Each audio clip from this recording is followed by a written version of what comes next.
साथीहरू सबैजनालाई good morning. आज फेरि बारी आएको छु। हेर्नुहोस् न, खोर्सानी चाहिँ तो फलेछ। यहाँ पनि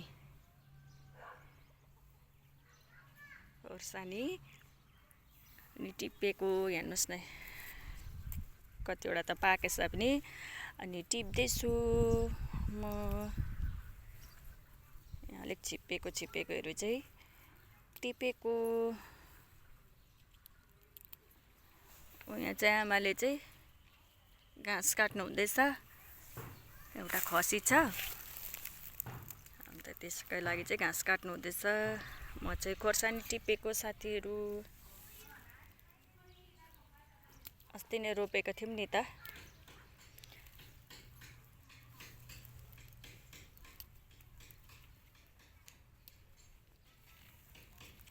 यो मकै आमा कति टिप्नु हौ?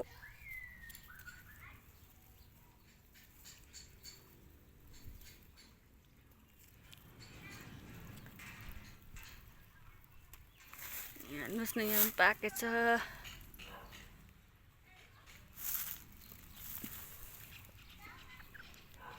अहिलेलाई चाहिँ यति मात्रै टिपेको साथीहरू।